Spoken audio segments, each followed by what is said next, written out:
Let's visualize the interaction between the front end and back end in a monolith versus microservices. So we'll use a product to help us. This product is called Songify, and it is a competitor of Spotify. Songify's user base has been growing and expanding quickly. Unfortunately, Songify's architecture makes it difficult to scale, thus leading to frequent outages. The development team decides to re-architect their software from a monolithic architectural style to a microservices architectural style. So let's visualize the following. First, what searching for an artist might look like in a monolith versus microservices. Second, what playing a song might look like in a monolith versus microservices. Let's start with the current monolithic architectural style. We have two actors in our visualization. On the left is the client browser, aka the user. On the right, we have the Songify monolithic app. Let's imagine it's living on one large, powerful server.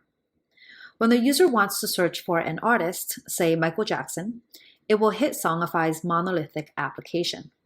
The app will return a response with all of Michael Jackson's records. The same goes for playing a song. The API request to play the song Billie Jean, for example, will hit Songify's monolithic application, and the app will start streaming the song to the user's computer. So in both of these requests, we are hitting the same monolithic app.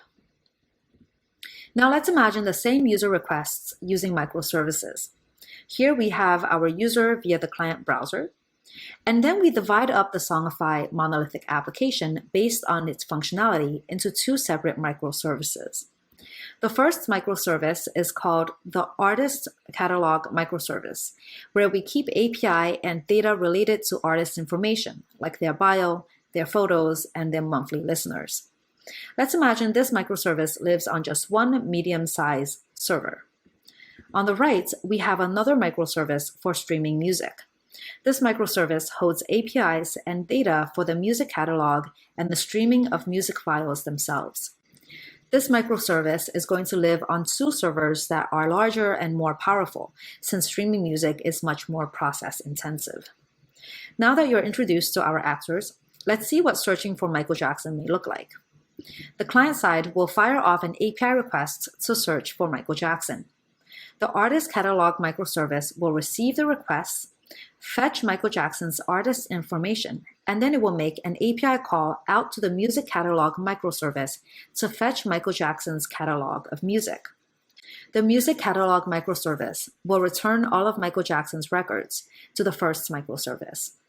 The Artist Catalog microservice will package up Michael Jackson's profiles and records neatly to return to the client side. Great. Now the user will play the song Billie Jean.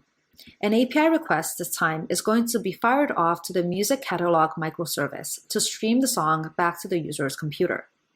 Notice in the first example, we are chaining API calls. In the second example, the API call goes directly to the microservice that provides the user the functionality that they ask for, and no API chaining is necessary. Also notice two things here. One, we're able to independently scale these two microservices. And two, if the Artist Catalog microservice were to suffer an outage, users won't be able to search for artists anymore. But the Music Catalog microservice is independent, therefore it is still operational, and users will at least still be able to play music.